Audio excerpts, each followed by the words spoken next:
Tonight, the time is June 25th, 1962. The place, a lonely beach. The story, Saucer of Loneliness by Theodore Sturgeon.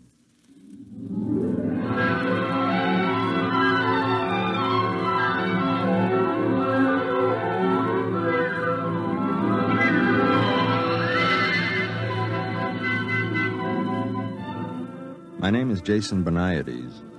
I'm a newspaper reporter, 31 years old. I write poetry, but I don't show it to anybody because they might laugh.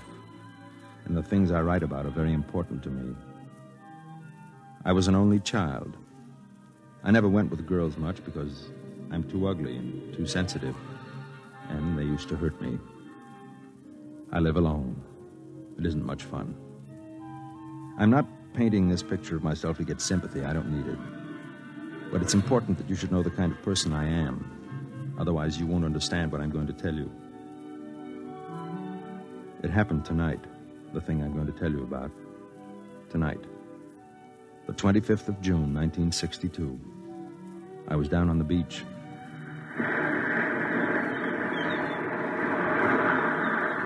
Hey, mister! Hey, mister! What is it, kid? You seen a cop around any place? On this beach? I found this pile of clothes down near the rocks. The lady's dressing in shoes. Well, did you see anybody? A girl? Well, I think so, but she was running along the sand in the moonlight. I yelled to her, but she just kept running, and then I found these. Look, kid, you go try to find a cop someplace. I'll see if I can find the girl. Okay.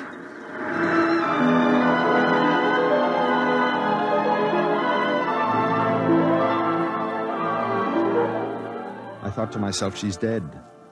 I'll never find her now in this white flood of moonlight with the surf seething in over the pale sand. I ran and ran until my knees buckled and went down in the swirl of it. The sea on my lips, with the taste of tears, and the whole white night shouted and wept. And then I saw her, waist deep, walking into the surf. Stop! Stop it! Come back! Come on, come out. Let go. Let me go. Don't do it. Please don't. Leave me alone. Leave me alone. I'm going to have to hit you. Forgive me.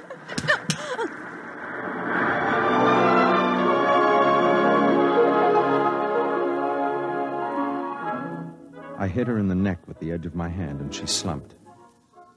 I brought her ashore and carried her to where a dune was between us and the water. Then I rubbed her wrists. She had a pale, beautiful face with ancient, bottomless blue eyes. She opened them and looked at me after a moment. It's all right. Here, put my coat over you. Why couldn't you leave me alone? I couldn't. Why? Because it's important to me. I suppose you want to know why I did it. If I told you I understand, would you believe me? How could you understand? Maybe I know what it means to be lonely. That's it, isn't it? I don't know. I'm so terribly tired. Put your head against my arm and just stay. Don't be afraid. I've been looking for you for a long time. Looking for me? All my life. How did you know? I don't believe you. It's true. I found your message. Oh? So you see, there's nothing to be afraid of. Not anymore. Just rest. The moonlight is terribly white. Yes. I'd like to rest for a while.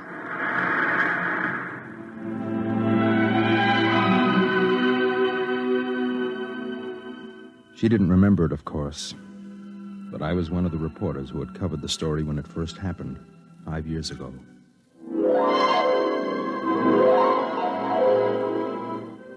I'll never forget that day. I was working the police blotter. It was a quiet summer afternoon when they brought her in. 2 big cops in blue uniforms.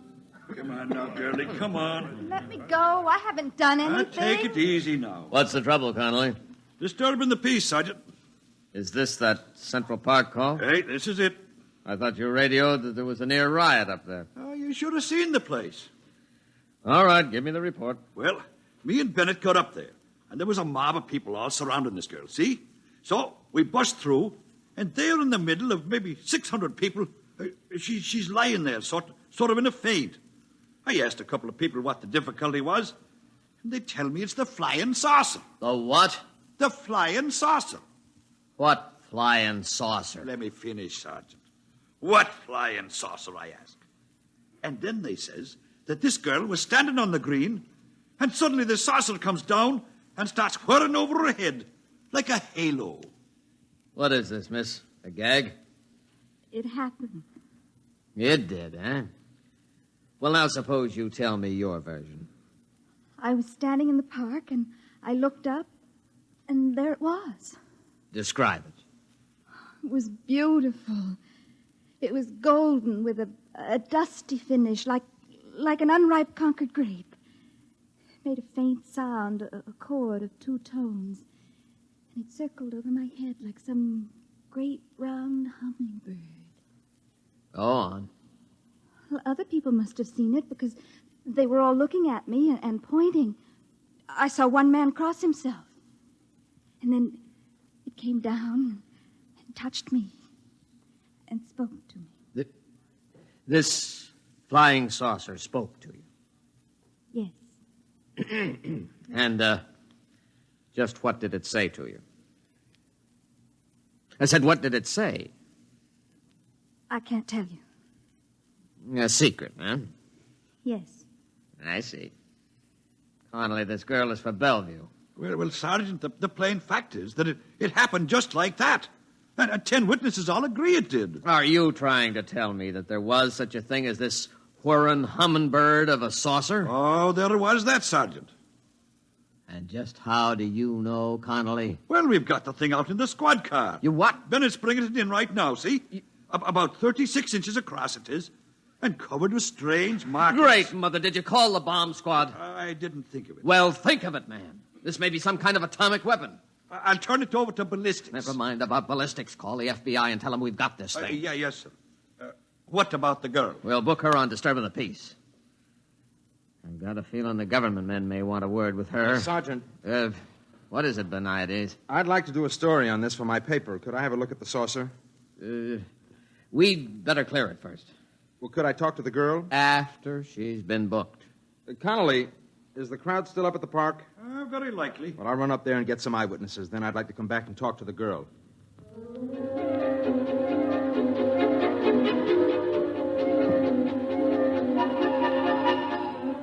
Up at the park, they were still buzzing about it.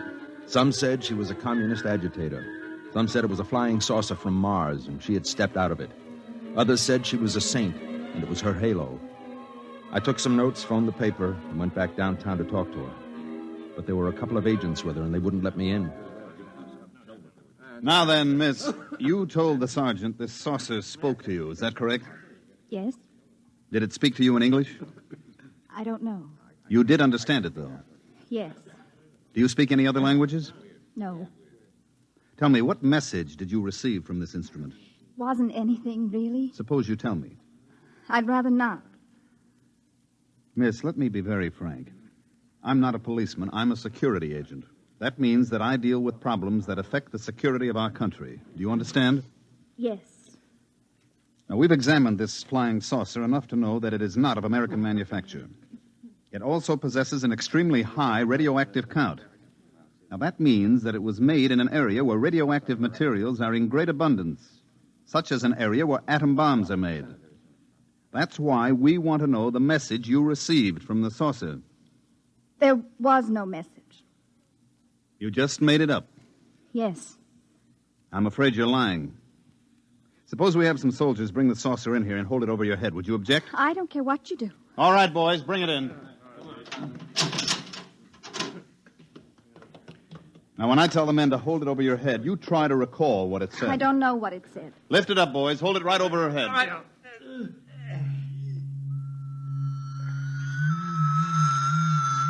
It's talking to you now, isn't it?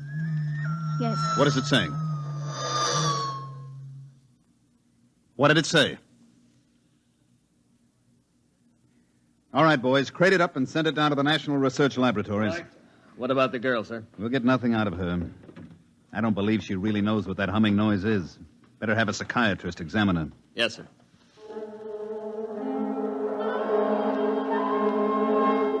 They took her to the city hospital, and she had a room to herself. Whenever the door opened, she could see the policeman outside. The door opened quite often. There were a lot of important people, some in army uniforms, who came up from Washington just to see her and talk to her. Apparently, they had analyzed the flying saucer and discovered something that made this girl about the most important person in the country. I used to stand outside, and I could identify the heads of certain security agencies, but nobody would answer the questions that the reporters shot at them. Sir, excuse me? Yes? I'm Jason Beniades from the Trib. I've been assigned to this flying saucer story as chief of the security... I'm sorry, section. I have no comment. Can you tell me how long the girl will be held? That's a matter for the civil authorities. Well, have the psychiatrist... Excuse me, Mr. Beniades. My car's waiting.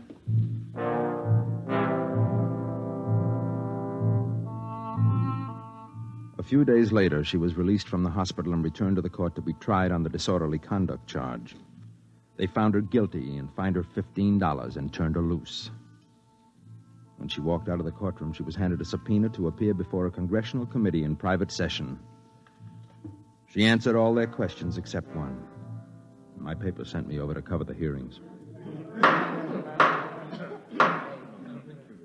Now, young lady, I want to remind you that I'm a senator of the United States and empowered by the people of this country to ask questions relating to matters of security. You understand? Yes, Your name is Janet Boyce, is it not? I told you that. Now, at an earlier session, you testified that as a young girl, you were a member of a certain organization in your neighborhood.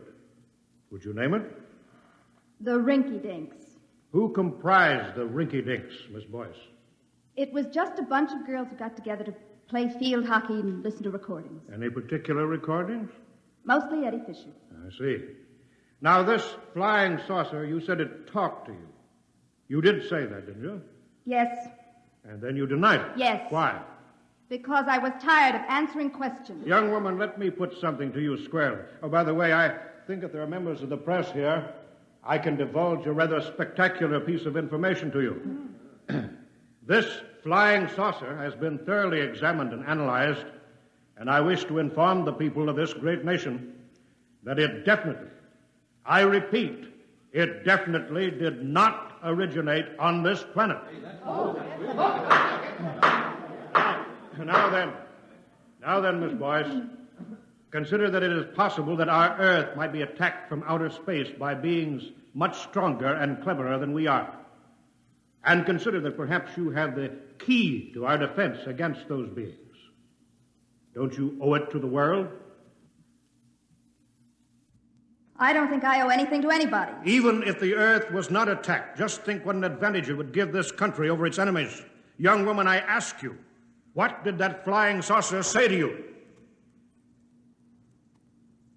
Do you know that what you're doing is tantamount to working for the enemies of your country?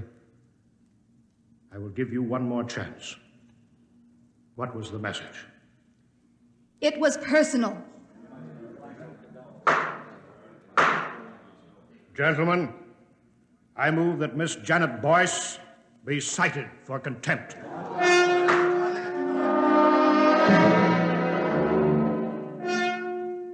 The furor was fantastic. The chief of security blasted the senator for divulging secret information about the origin of the flying saucer, and the senator said the people had a right to know, and besides, he was just guessing anyway, and happened to guess right. Meanwhile, the press printed the girl's picture all over the front page and ran banner headlines such as, "Girl refuses to betray Martian secrets. Flying saucer girl won't talk, cited for contempt." The contempt trial was equally spectacular. She didn't plead any amendment or anything. She just said the saucer was talking to her, and it was nobody else's business. She was convicted and sentenced to 5 years in prison. Beniades. Yes, Chief. For the Sunday supplement? What do you think there's anything in it? Okay, whatever you say.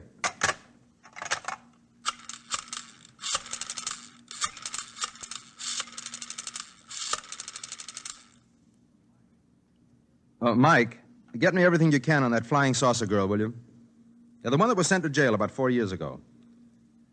See if you can find out what she's doing now. She was released about 6 months ago, I think. Uh-huh. Yeah, the boss wants a feature for the Sunday supplement. Okay.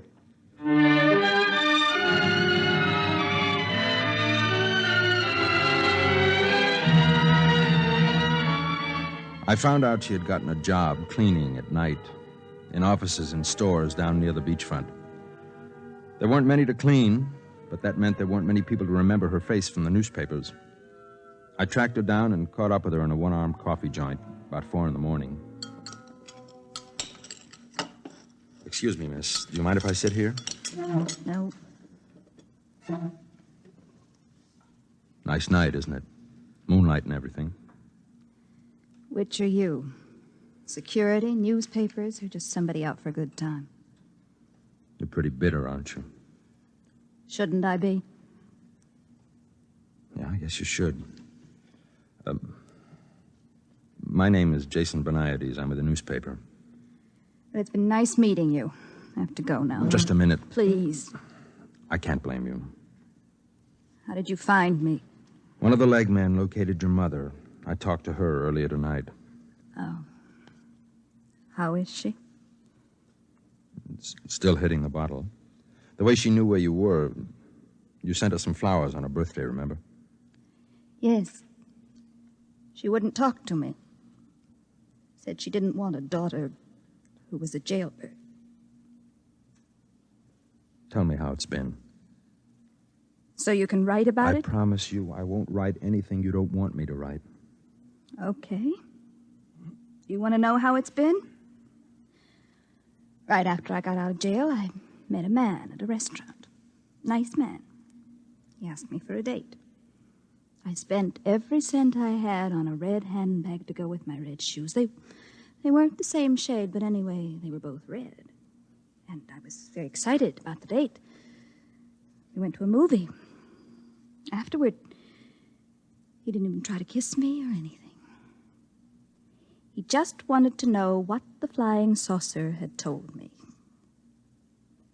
Didn't say anything. I just went home and cried all night. And that was it? No. I had another date. I get pretty lonely. This time they arrested the man I was with. He was a Russian agent. On Christmas Eve, 4 men called me up and sang me a song. Would you like to hear the words? It doesn't matter. They go, the flying saucer came down one day and taught her a brand new way to play, and what it was she will not say, but she takes me out of this world. I'm sorry. Now will you go away and leave me alone? Yes. Aren't you going to ask me the big question? No? Everybody does. No, well, not me.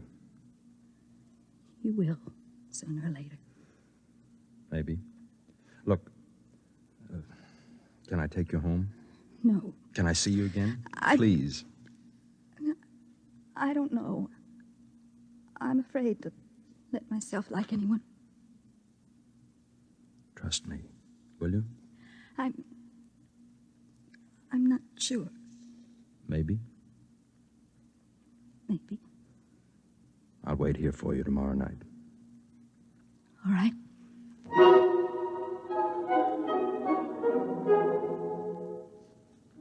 The next night, I went back to the coffee joint to wait for her. I knew she got through about 4 a.m. I got there about 15 minutes early. Mr. Beniades? Yes. Say, you're the chief of the security section, aren't you? You have a good memory. You mind if I sit down? Well, I'm expecting someone. Yes, I know. Oh, I see. I'd like to talk to you. Go ahead. You probably know that we've been trying to gain the confidence of this girl for some years now. Yes. And apparently you've succeeded where we've failed. Well, not really. In any event, you seem to be making some progress. She may not even show up. I think she will. Now, I'm going to ask you to help us. Help? In what way can I help? We have reason to believe that this girl is a courier for some alien power. On what do you base that? Well, there was the incident of the saucer, of course. We've definitely established that it came from some other planet. And recently, she's been throwing messages inside bottles into the ocean. What sort of messages? They're always the same. I have one right here. You're welcome to read it and see if it makes any sense. We've had every decoding expert in the service trying to break it. But we can't seem to find the key. I see. Now, she's throwing literally hundreds of these messages in bottles into the sea. We've got many of them, but not all, naturally.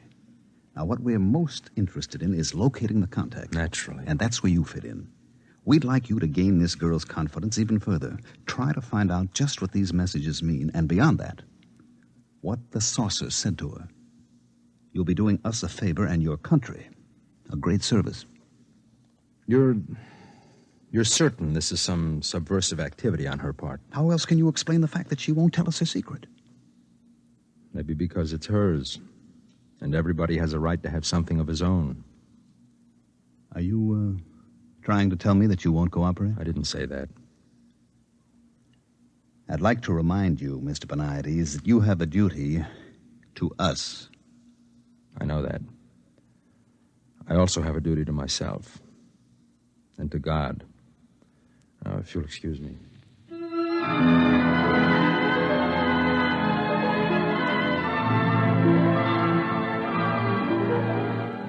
I folded the bottle message and put it in my pocket. I waited for her to show up. The minutes went by, and the hours, and I knew she wasn't coming. Oh, she had come and seen me with the chief and changed her mind. That's when I left the cafe and walked down to the beach. That's when I dragged her out of the surf before she could follow one of her bottles into the water. How do you feel now? Are you cold? Why should you care? I do. Is that why you were sitting with the security chief in the cafe? I didn't arrange that meeting. He asked me to spy on you. I suppose he told you about the bottles. Yes. Wonder how much of the taxpayers' money they spent gathering them up. You'd think they'd get tired of it. All the writing in the bottles is the same. Maybe you could have saved a lot of trouble. Do you think so? All of them. Judges, jailers, jukeboxes, people.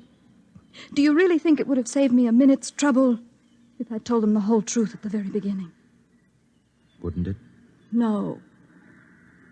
They wouldn't have believed me. What they wanted was a new weapon. Some super scientific super science from some alien super race. Science. That's all they think of. Well, it's pretty important.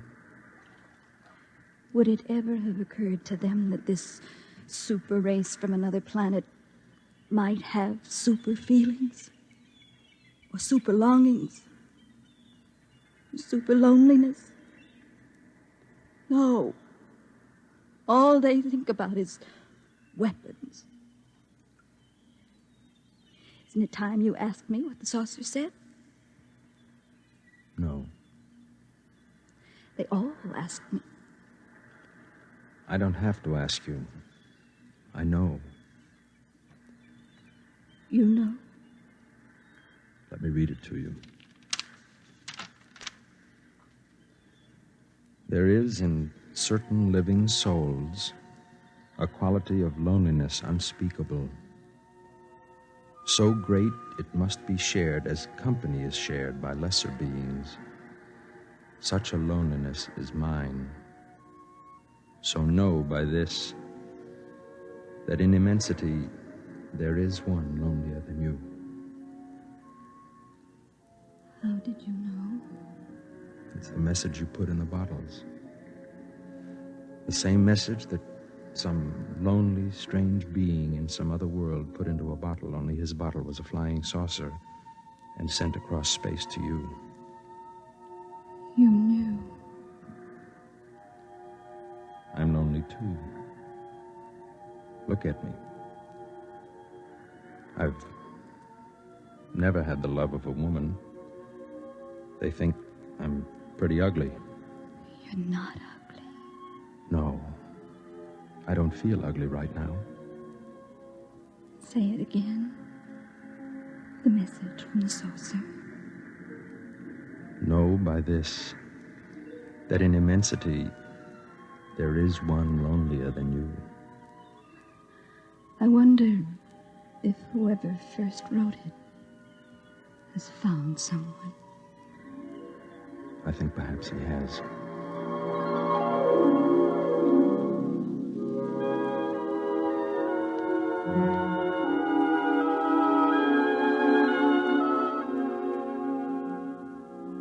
She looked at me and said nothing. But it was as if a light came from her. More light than even the practiced moon could cast.